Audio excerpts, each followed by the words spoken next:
Hey guys, Harris here, and if you're watching this video, I presume you have an iPhone 6, and if you do, you're probably looking to get the most out of it. So today I have 6 features or tips and tricks for getting the most out of your iPhone 6. Now some of these aren't iPhone 6 exclusive, some are kind of new iOS 8 features, but together they create a great experience. I'm going to show you how to get the most out of it. Coming in at number 5 would be under Settings, Brightness and Display, and Digital Zoom. Now you probably got this option right when you started up your iPhone 6 or 6 Plus, and this essentially controls how much zoom there is on your screen. So maybe you don't have the greatest eyes in the world, so you want to have a little bit bigger icons and text, and you can do that. You can have the standard, which kind of scales everything down, and then you have the zoom, which scales everything up to make it easier to see. Coming in at number 5 would be camera improvements and enhancements. So some of these are iOS 8 and some of them are iPhone 6 and 6 Plus. So starting out at the right, you have the improved panorama. You get the regular square for Instagram style pictures. You get the photos. You get the standard video, which is now in 60 frames per second.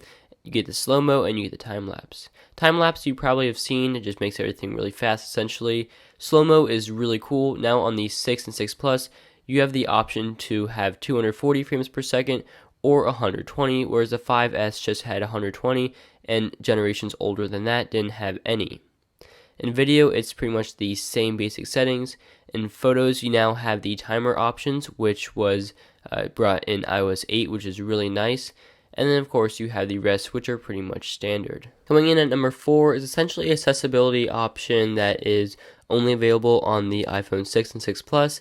And if you double tap on the home button, not actually press, but just like tap on it, lightly press it without actually pressing it in, it basically makes your screen cut in half so that you don't have to reach up if you have small hands, or if you're just feeling too lazy to reach to the top, or if you just only have one hand available. You double tap that, it makes everything cut in half. You click on something and it goes back up to full size.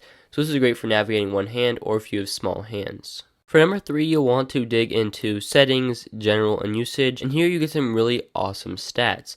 You can see your battery usage, time since last charge, and you can also see how your battery is draining, what apps or services are using it the most. This is really cool if you want to monitor your battery, see what's draining it and what's not draining it.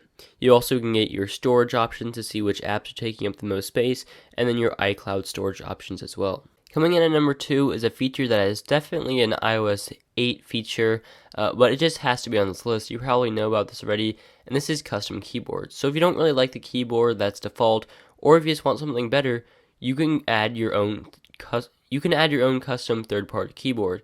Now there's a variety here, including TouchPal, Swipe, SwiftKey, and Flusky, which I've tried out, and they're all very nice. This essentially allows you to customize your keyboard, whether it's the color, whether it's adding swipe gestures, whether it's adding additional emojis, or whatever it be. You can customize your keyboard now, and this is an awesome feature that you should definitely try out. And rounding up my list at number 1 is something that was brought with the iPhone 5S, and that would be Touch ID. Now, more than just Touch ID, which is a great way to unlock your phone, also sign into the App Store. Now, with third-party support, you can use Touch ID in apps such as Keeper or Amazon or a lot of other apps now, and I'll have a link in the description to all of the apps that currently support it. Hopefully more apps will kind of adapt to this and allow you to sign in or do whatever you need to with only your fingerprint, so you don't have to use passwords anymore. And Touch ID is also a very important part of Apple Pay, which is basically Apple's system of credit card management on your phone, so you can pay for things at stores with the NFC chip on this device. So Touch ID has definitely been upgraded. It's much faster, and it's also playing a much more crucial role in your iPhone experience. So those are 6 iPhone 6 tips and tricks. If you have any others, let me know in the description. Make sure you check out all my other iPhone 6 videos. Hopefully I have some others that you will enjoy. Make sure you give this video a like, and let me know any other videos you want me to make, and I'll see you guys all later.